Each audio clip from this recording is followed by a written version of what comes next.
So we are talking about changing the conversation about anxiety. I know that our presenters have put in so much work to this, so I am really excited to see what all they've got together. So real quick, three things. What is the Family Engagement Center? What is Parent University? And I want to plug our Family Engagement Survey. For those of you who don't know, the Family Engagement Center is designed to be sort of an inviting space for parents and volunteers and resources and different ways for our parents and families to connect with different resources that the school offers. And one of those resources that we offer is Parent University, right? This is one session. I think we've got 4 or 5 other sessions that we've previously recorded. Those are all accessible via a archive over on the Family Engagement website. That's oconioschools.org/OCESFEC. And the aim of Parent University is kind of to address really relevant questions that parents and families might have for their students. Previous sessions have been about maintaining healthy habits, how to help with math homework, how to help with reading homework. We had one on what is Title I funding, so like what exactly all goes into that and how can you use those resources. So the goal of it is to give the parents of Oconee County Elementary very relevant information for what they need. So if you have any specific questions or concerns or needs that you want Parent University to cover or that you want the Family Engagement Center to address more specifically, I highly encourage you to fill out this FEC survey that is linked in this presentation. I will also send a follow-up email with those of you who are joining us with a link to that survey. So if you have specific information for us, I love to hear it. And that survey is the best way to let us know what you need. So that's basically it. I don't have much else to say. I'm going to hand it off to Dr. Sewell and Ms. Hale. At the end of the presentation, like I said, I will cut off the recording. We will open the floor to questions, and we'll be able to have a good talk. So without further ado, I'm going to hand it off to Ms. Hale and Dr. Sewell. Well, good morning. I'm LeAnne Hale, and I am the school social worker who serves Oconee Elementary along with all of the other feeder schools to Oconee County High School. Perfect. And my name is Cheryl Sewell, and I am the school counselor here at Oconee Elementary. If I look new to you, it's because this is my first year here. I've been a school counselor. This is my 13th year, but I am new to Oconee Elementary, and I'm excited to get the opportunity to see faces of parents because I know you all haven't had many opportunities to be engaged with the school this year. So I'm excited to see you today. So we'll go ahead and get started. We'll take the next slide. Thank you. So why did we decide to focus this session on anxiety? Well, the main reason is because anxiety is becoming more and more prevalent in our community and in our society. 1 in 3 children might experience some sort of anxiety disorder before they reach their adulthood. Specifically here at Oconee Elementary, I keep track of the referrals that I receive from students and teachers and parents, and 24% of the counseling referrals that come to me are anxiety related. And that's about 10% above all the other referral categories that I receive. The next one is about 14%, and that's usually peer conflict. So we can see even in our own school numbers that this is a very hot topic. Looking at the prevalence of anxiety even closer, one of the things to note is that even children who have not been diagnosed with anxiety have a baseline stress level higher than those in the 1950s who are being treated for anxiety. So I think that just goes to show how our society in general is becoming more anxious and more stressed. If we go to the next slide, we see that the onset of anxiety, specific anxiety disorders happens early in childhood. And so the earlier that we can provide some proactive strategies and address anxiety, the better off we will be as a society. Anxiety doesn't go away on its own, and anxiety-provoking situations won't disappear. And so we can be proactive in addressing anxiety. And just to point out a few, the generalized anxiety disorder onset might be about 10 years old, closer to 11. A lot of the separation anxiety that we see with children that we know that is normal, by about 7.5, we can see that becoming more of a debilitating anxiety. And so the longer a child experiences untreated anxiety, the greater the likelihood is for more specific anxiety disorders as they get older. So whenever we started thinking about presenting on anxiety, we also wanted to look at more of our local data, not just national data. So every year, all of our students take the Georgia School Health Survey, but at the elementary level, it's just 10 more basic questions, but our 6th through 12th graders actually take a very in-depth survey. And of course, we did not give the survey last year for obvious reasons, and we don't have results from this year. So this is our most recent data. And the way we broke this down was the question is something along the lines of how many days per month does your anxiety interfere with your activities of daily living? And we took the answers from 10 or more days. You know, for me, everyone probably has a day or two a month where they're really anxious about something and it intrudes on their thoughts and, you know, how they go about their day. So we didn't want to count the answers that were, you know, 1 to 5 or something like that. So what you're looking at now are the percentage of our middle and high school students in Oconee County who said that their worry or anxiety intruded on their activities of daily living 10 or more days a month. And when we looked at the state data, we actually had numbers that were over 3 times higher than other counties or other school districts in the state. Further, I actually just recently read that high-performing schools typically have 3 to 5 times, or actually, no, I think it was 3 to 7 times higher numbers of just mental health issues related to anxiety than other schools. And a lot of it is just the perfectionism that ties in with anxiety, you know, how much pressure there is to achieve. So this was very, very, really personal for us because of this, you know, serving the students here, that we start to address this and figure out what we can do as educators and as parents to help our kids out with this. So next slide. So we really, all of this comes from 2 things. One is the Yale space study that was done 3 or 4 years ago now. Dr. Sewell's going to tell you a little more about that later. That was really, really interesting. After the results of that study came out and were widely published and discussed, one of the counselors at Oconee County High School, Jean Bennett, found this book, Anxious Kids, Anxious Parents. It's written by Lynn Lyons and Reed Wilson.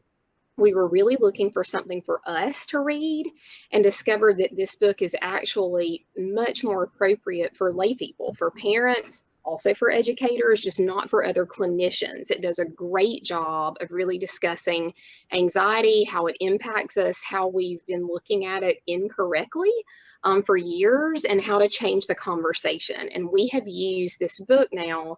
This is our 2nd year doing parent book groups. We had some really successful ones last year. Then, of course, we had some interrupted last year and picked it back up this year at the high school and did a couple of groups using it and have had tremendous feedback. Ms. Bennett and I have also done a few seminars, online seminars with Lynn Lyons that have been wonderful. So this is where primarily all of this comes from. Next slide. So one thing really, not only just times when kids might worry, but when everyone might worry are the following, you know, times when anytime we're going into an unknown, you know, trying something new, if we're not sure about what's going to happen, if we have a lot of questions about a situation that we can't answer, if we're about to perform in front of people, and then of course, if something scary is happening. These are all normal times that people experience worry. Next. So this is where the problem comes in, is that oftentimes, especially if we are more prone to anxiety, whenever we're going into any of these situations, we can start imagining the most catastrophic, terrible ending to the event that you can imagine. You know, we have overactive imaginations that can come up with every possible scenario of what's going to go wrong. And then we tend to kind of perseverate on those. They become, something very real and very realistic. This is certainly something I need to worry about and that can happen.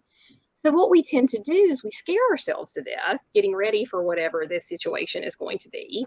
And then, of course, our primary instinct is to leave that event, to avoid it, whatever it is, or to help our kids avoid it. And then you feel immense relief that now I don't have to worry about that anymore. This terrible thing isn't going to happen to me. The bad part about that is then that becomes a cycle. I scare myself to death. I avoid the situation. I feel so relieved. So why in the world would I want to feel this tremendous anxiety and all of this discomfort? So I'm just going to keep leaving and taking myself out of these situations. And that's when we see problems develop.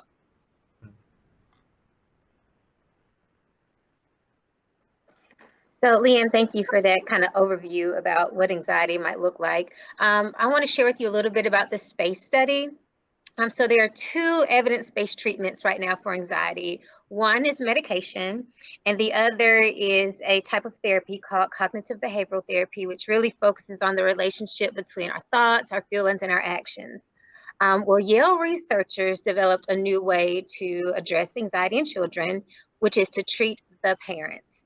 And so the SPACE study, Supportive Parenting for Anxious Childhood Emotions, is a parent-based treatment program for children and adolescents.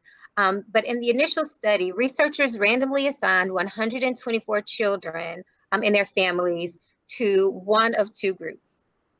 In the first group, the children received cognitive behavioral therapy.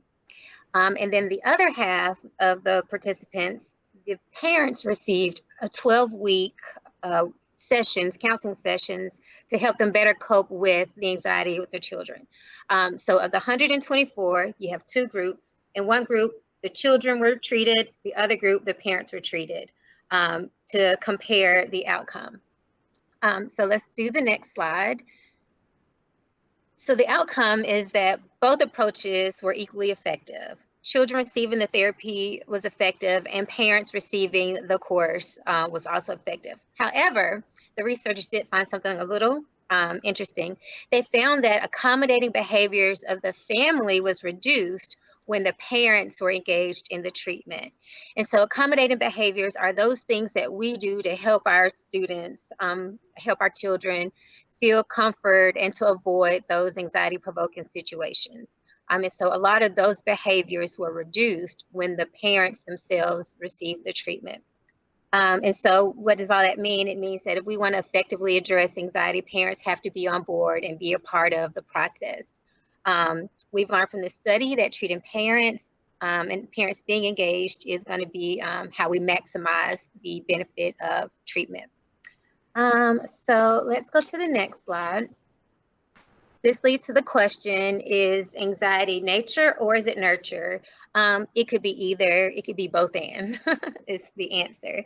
So there is no real anxiety gene that has been found, but we do know that people can be born with predisposition to be more sensitive or to be more inhibited in their behaviors. And so with that, we also see that sometimes parents behave or parent the way that they were parented. And their parenting styles also impact the way that children perceive the world. And sometimes an anxious child can make a parent's anxiety worse and even contribute to the development of parental anxiety. So there are a lot of factors that contribute to the way we experience worry. Let's see, let's go to the next slide. So when we look at anxious parents, parents can sometimes unintentionally reinforce the behaviors, the anxious behaviors of their children by accommodating the anxiety. For example, a child that might be afraid of riding in a car over bridges, the family might go 30 minutes out of the way to avoid traveling on a bridge because then they've given the opportunity to avoid that anxiety-provoking situation, and now they don't have to deal with the fallout of it, and that becomes the norm. And what we'll talk about a little bit later is that the content of the worry isn't what's important. It's kind of how our brain processes these threats that it experiences. So anxious parents perceive situations as more threatening than maybe others. They have lower estimates of their ability to cope with situations. Children engage in all or nothing thinking. It's either this or this. If I miss one question on the test, I'm going to fail the whole grade. They become masters of negative expectancy. So everything becomes the worst case scenario. More complaints of headaches, stomach aches, I don't feel well, and then fearful of the physical symptoms. And sometimes what happens is when you have a strong emotional reaction to a fear or worry and you experience physical symptoms, those physical symptoms can become scary. You think that there's something physically wrong with your body. And so then the fear and the worry becomes avoiding those physical symptoms, which means I need to avoid the situation that creates the worry, because the worry creates those physical symptoms. And so again, we see the cycle.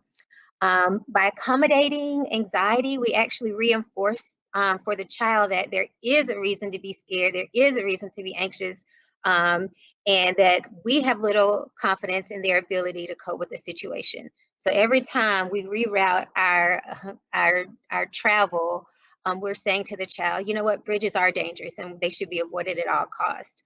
And we don't believe that you can handle crossing a bridge, so we're going to avoid it for you. And so we want to address those things when managing anxiety. All right, I think we can go to the next slide now. Thanks, Ethan. So we'll talk a little bit about what's new about this perspective and why this book and this perspective is different. But first, I did want to mention there's in the book, but there's talk in a lot of LeAnne's other trainings about, why are we so fearful? Why are we parenting the way we parent now?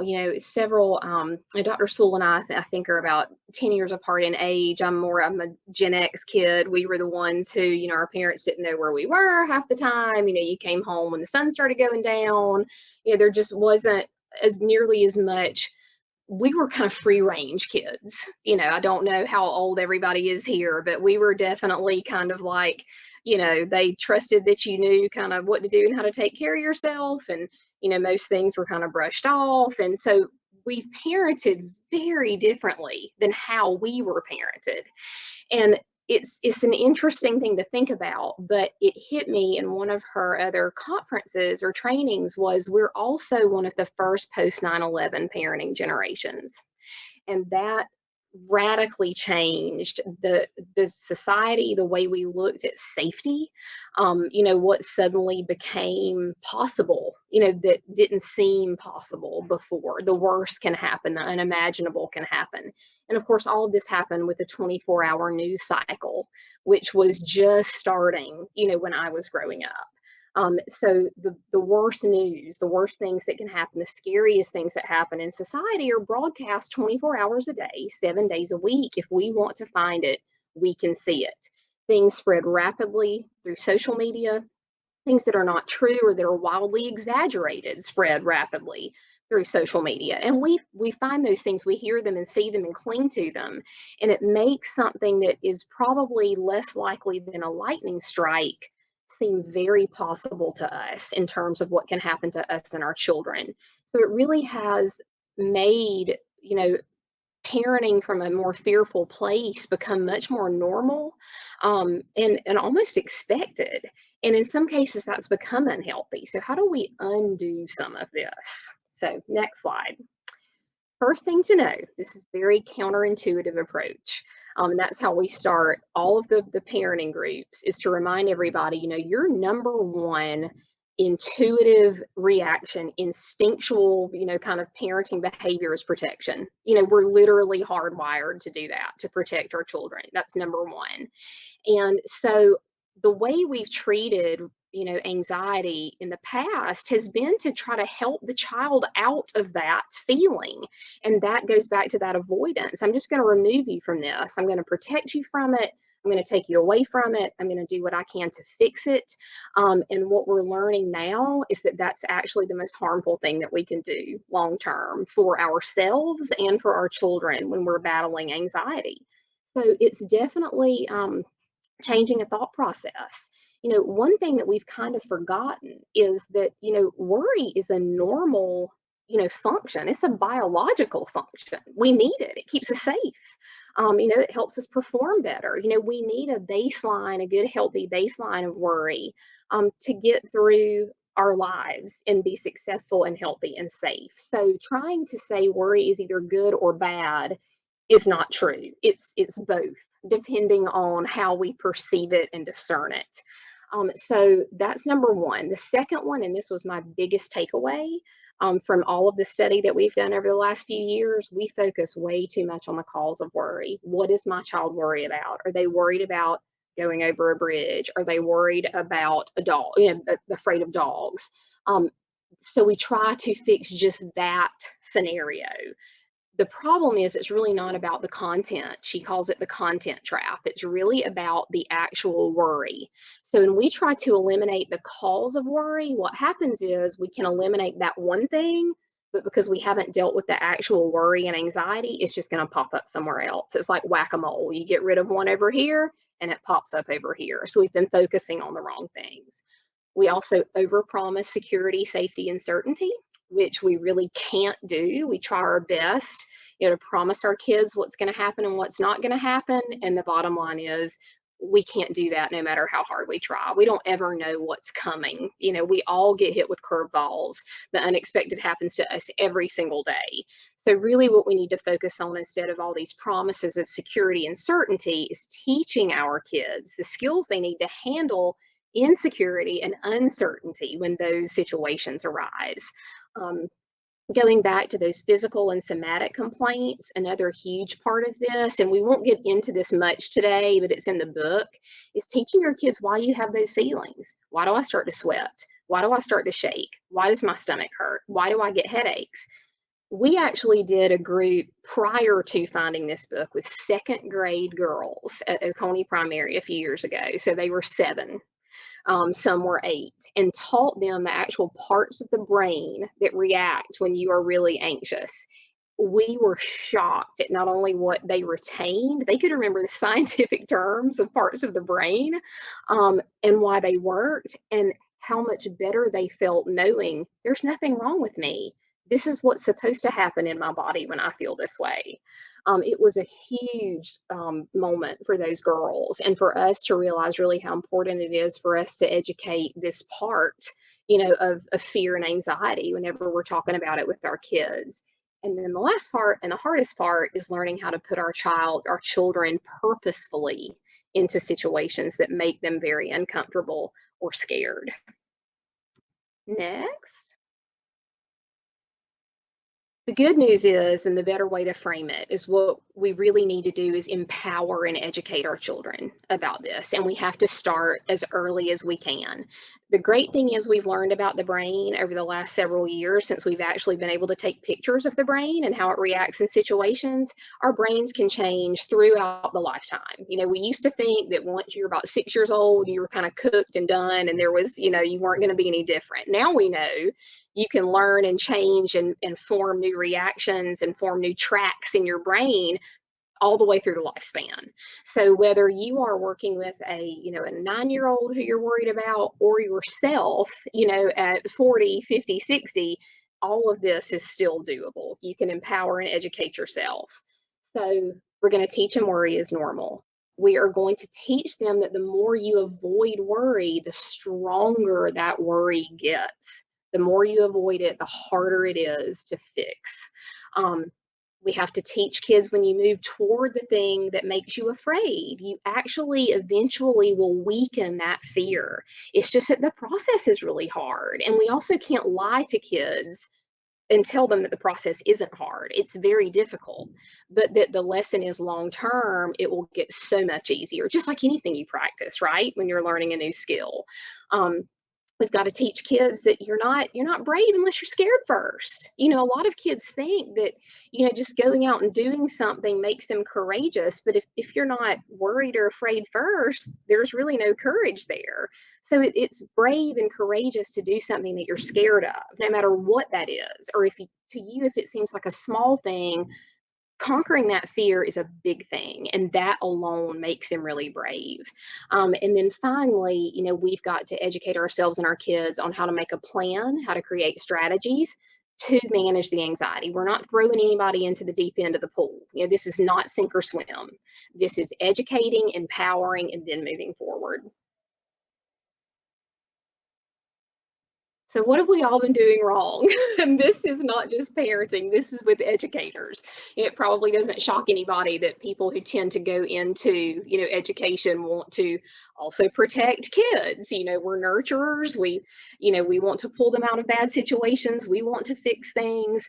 So it was really a lot of fun in some ways to do this last year for the first time with parents, because my co-presenter, the previous counselor at Oconee Elementary, Dr. Murphy, and I, the whole time were like, we've done so much wrong, like not only with our own kids, but as professionals, like the way that we had been working with kids in the professional setting who had a lot of anxiety. So what have we all been doing? Well, we've been doing way too much rescuing, reassuring, and overprotecting. We've been trying to provide certainty when that's not really even possible. And we've also been accommodating it, like Dr. Sewell spoke about earlier. And this was, I think, one of the biggest takeaways from the space study, is that the family units became more healthy when the parent was the one being educated, even when the child was not receiving any therapy whatsoever. In some families, there is one child with anxiety or one parent with anxiety, or, a couple of people, not the whole family.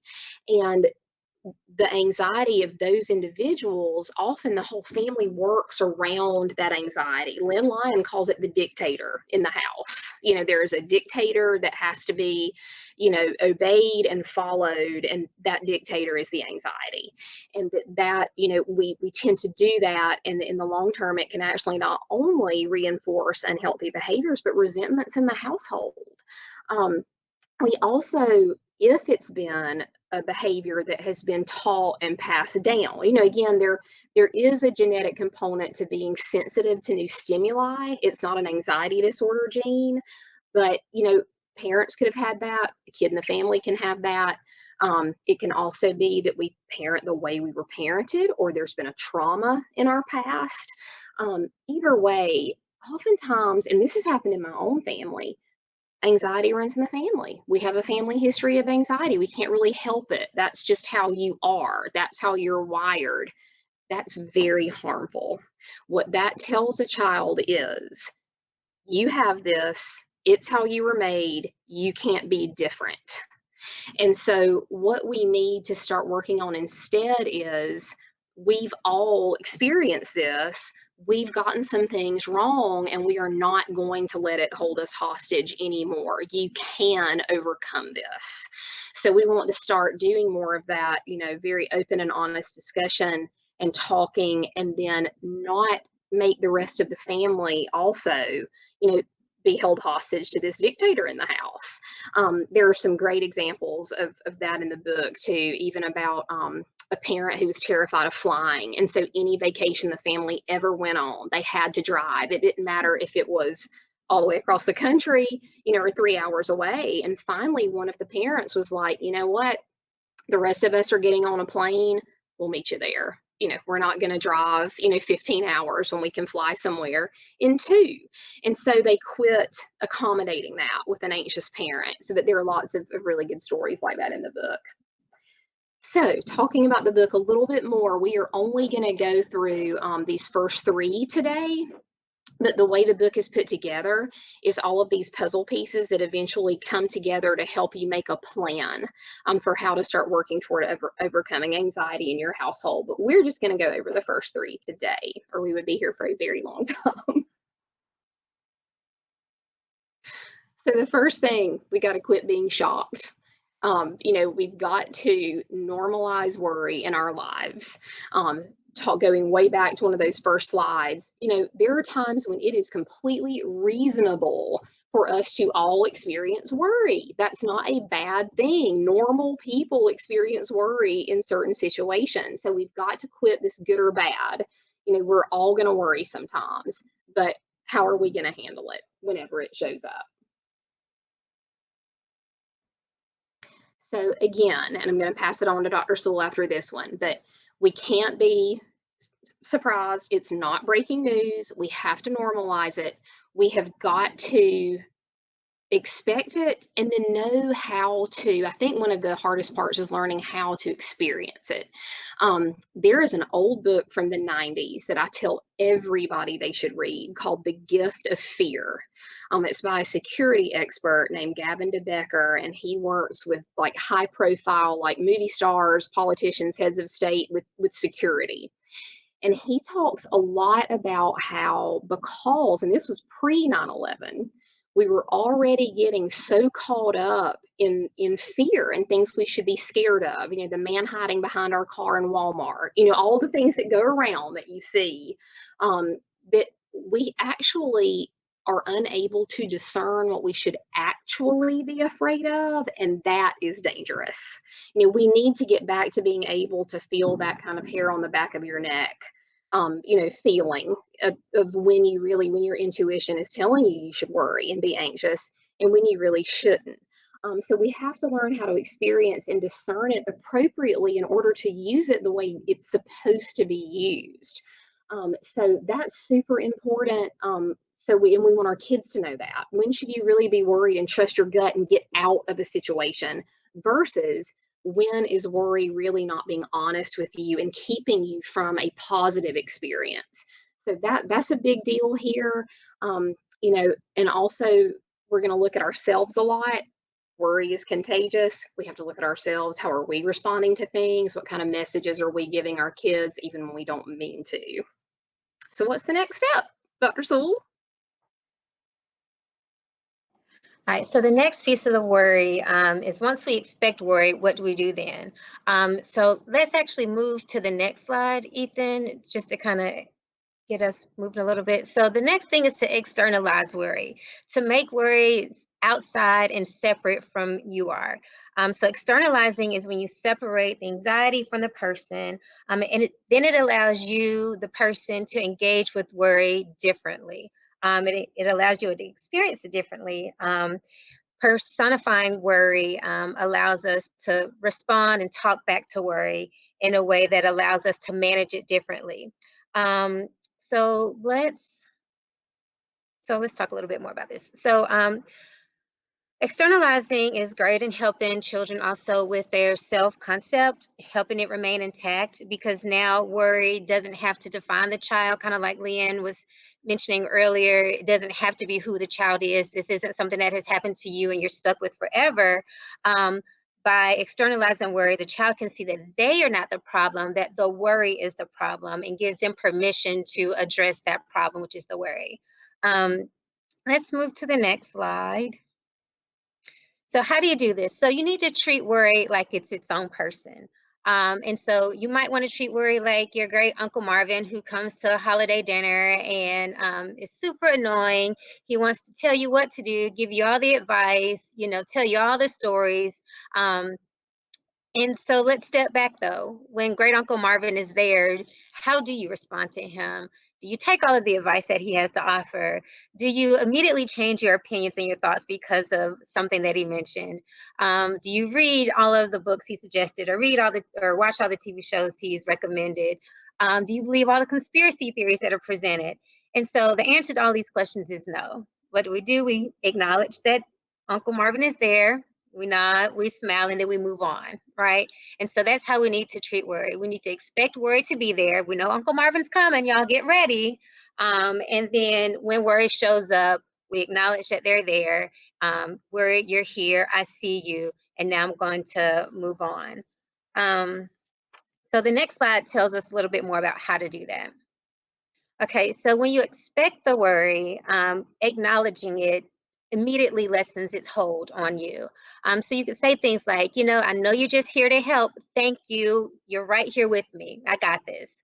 Or you could say, you usually show up at these times, so I'm not surprised you're here. I knew you were coming. So then you can take care of worry and reassure your worry that you can handle it. I am feeling nervous right now, but this will be over really quickly. Or it's okay, things always work out. This is going to work out too. Even though I'm scared right now, I know that I'm safe. And then what I enjoy about worry is when you get to boss it around and show worry truly who is the boss. It's okay to talk tough to your worry. It's okay to encourage kids to talk tough to worry and use, strong language that's appropriate within the family. You could say things like, "You're not helping, and I'm going to ignore you right now." Or, "Knock it off, you're trying to scare me. This isn't a scary situation." I was working with a student earlier this year, and we were talking about some of the things that she can say back to her worry when worry showed up at school. And this has been my favorite all year long. She came up with, "Stop trying to ruin my day." That's what the student came up with. And that was her way of bossing worry back. She acknowledged that it was there. She was able to reassure herself that she can manage and handle what was presented to her. And then she bossed back to her worry and said, "You're trying to ruin my day, and I'm not going to let you." Let's see. As parents, you can help your kids engage with worry in this way by being their coach. You could say things like, "It sounds like worry is talking right now. What would you like to say back to worry? Or what can you say back to worry?" Um, Sometimes it's even helpful to externalize worry, to name it. And so some ideas of names could be, Mr. Worry or Nervous Nettie or whatever name you all come up with as a family to really show that worry is separate from who your child is. Let's move on to the next one. And so similar to what LeAnne was talking about before, their worry serves a purpose. It keeps us safe. But we need to also teach our children how and when to listen to worry. So there are some sensible worries that we should listen to. And there's times when our worry tries to boss us and we need to know to boss it back. So an example of a sensible worry versus a bossy worry might be, let's see. Okay, before I dive into this pool, I better check to see how deep it is. That's a sensible worry, because if it's too shallow, then we might injure ourselves. Or if it's too deep, maybe we're not prepared yet to dive into that deep of a water. But bossy worry sounds like, "Oh, you can't get in there. You can't get in the water. You don't know how to do this." And so listening to our worry and helping our students and our kids decide when to listen and when not to listen. We shouldn't ignore all worry, because worry does serve its purpose. Um, some other examples might be, "Don't ride your bike because you might fall," versus, "Let me make sure I wear my helmet when I ride my bike." Those are two examples. Another might be, "We can't go to the amusement park because we might get lost and separated." Or, "Let's come up with a meeting place in case we get separated at the park." So those are examples of sensible worry versus this bossy worry, and when to listen to each. Next slide, please. Thank you. So anxiety demands to know everything. It wants to know what's going to happen, when, where, how, why, where, who all is going to be a part of it. And we just can't always offer that type of certainty and assurance. Um, and so it's our job to help our children with the idea that nothing is certain, and that there will be times when we will be uncomfortable. Actually, when parents and kids work hard to stay comfortable and avoid worry, the worry gets bigger.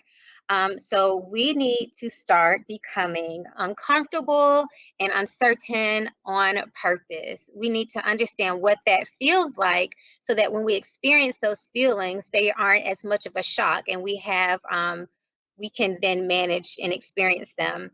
Let's see. Sometimes when we feel fear or uncertainty or discomfort, we take that as a warning sign that we need to stop whatever we're doing, or we need to avoid whatever we're doing, or we shouldn't engage in this. And that's actually not the case, because those feelings are normal and they're typical. So we just need to learn to become comfortable with the discomfort, to become comfortable with this bit of fear that we might be experiencing. And the best way to do that is to intentionally put yourself in those situations that evoke those reactions. So some examples I mentioned earlier: being afraid to drive over a bridge. Well, maybe one activity would be to walk a bridge. Being in the car over a bridge is an anxiety provoking situation. Let's walk the bridge. Let's look over the rail and experience, what does it feel like in my body when I have this fear or when I'm on this bridge? let me manage it now so that the next time I'm in a situation, I have those skills that I can rely on, and I can remember how I was successful in experiencing that before, in the previous time. Let's say some other examples might be riding up in a glass elevator. If being on a bridge and being high is what's fearful, how can you present yourself in a similar situation of being high, of being in heights? If you are claustrophobic, for example, you have this fear of being in closed, tight places. Maybe when you go to the movie theater with your friends, instead of sitting on the aisle on the first seat, you all sit in the middle of the movie theater and you're sandwiched between your two friends. How do you experience that? Become comfortable with those feelings, and that will kind of lessen those. If you're uncomfortable with some of the physical symptoms, maybe hyperventilation. Well, maybe breathe through a straw for a few minutes and see, okay, what feelings does that evoke in me? And let me practice managing those now so that when I'm in a situation and I start myself to breathe really quickly, then I know that I can manage that, I can handle this. And like LeAnne mentioned, courage is just the willingness to feel uncomfortable and to continue moving forward. Because if you're not afraid first, and there is no courage that's needed. And so it is an act of courage to put yourself in these situations on purpose. But on the back end of that, you now have some successful experiences that you can draw on the next time you're presented with those anxiety provoking situations or those symptoms. Next slide, I think is yours, LeAnne. Yes.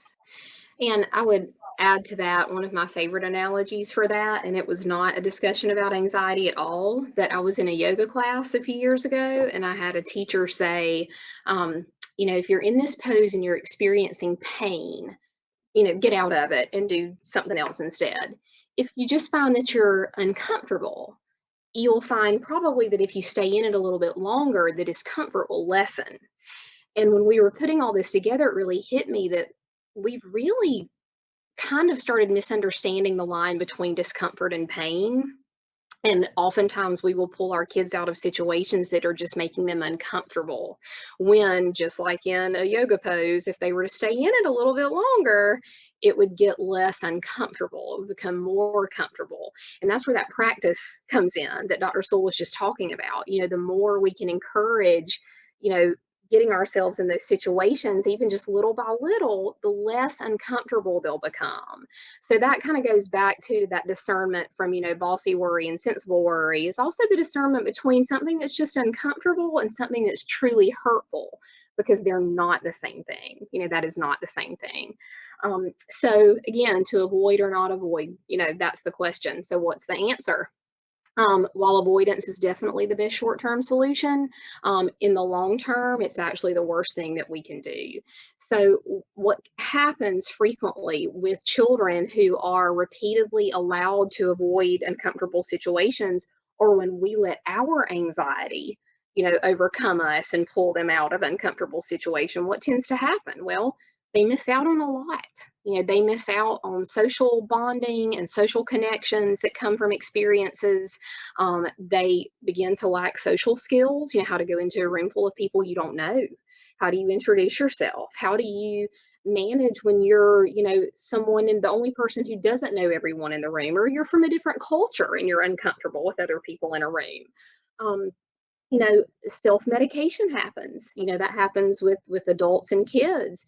And as a little aside, even when you are on a legitimate, prescribed anxiety medication, all that actually does is it treats the symptoms of anxiety, the physical symptoms of anxiety.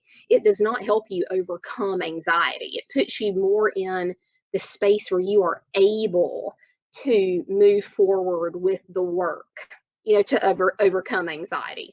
But even with medication, if you're not doing the work in tandem with it, if you quit taking the medication, you go right back to baseline, right back to where you were. So no matter what, you still have to do all this work. It can cause allowing them to avoid, it can cause a decrease in school, performance and problem solving, being independent. And I think the most dangerous thing, and this was also something I didn't know, and now it makes so much sense, untreated anxiety is the leading cause of clinical depression later in life. And a lot of that comes from feeling helpless and hopeless. I can't do this. You know, every time we reinforce a child that this is just how you're wired, this is, you know, you can't help it. That's not a good thing to tell a child when they feel like they can't get better. You know, even my mom and dad are telling me, my teacher is telling me, I can't get through this. I can't do this. I can't go into this situation. I can't take this hard, you know, course in school. I can't go to sleepovers. I can't. I'm not able. Those feelings of helplessness and hopelessness later down the road can certainly and very, you know, reasonably lead to more serious clinical depression. So that's another reason why we don't want to get caught in this cycle of avoidance. So then why do we do it? You know, next slide. If it's so bad for our kids, why do we do it? Because it works. You know, number one, it works. When you don't know what else to do and you have a child who's completely melting down and you allow them, when you finally say, it's okay, fine, you don't have to do it, we're not going to do it, you get immediate relief. They get relief, you get relief, the household gets relief, everything calms down. So it just makes sense. We also don't know what else to do. You know, what do I do? And then because we're trying to protect our children. And again, that's the number one instinct that parents have, that teachers have. We want to protect, we want to nurture. And so this is all kind of the instinctual reaction to that kind of anxiety, is to allow our children to avoid. And I really hate reading slides to people, but I love this quote from the book. By accommodating the anxiety and offering constant reassurances, you inadvertently encourage your child to become overly dependent on you. She will miss opportunities to develop her own problem solving and coping skills. Every time you take over for your child or give her excessive attention when she's scared, you send the message that she can't handle difficulties and that her fears are justified. And that's not the message any of us really want to send to our kids. You know, none of us want to do that. You know, the whole end game of parenting is to send independent, competent, confident kids out of our houses, you know, and into the world to find their own way and have their own lives. So even though it's hard, you know, getting out of that avoidance cycle and pushing kids into some of these situations with a good plan in place and with the right support is the right thing to do. Before we move on, I just want to do a quick time check. It's 10:49. I just want to make sure we've got plenty of time for the Q&A. Yeah, we're almost done with slides. All right.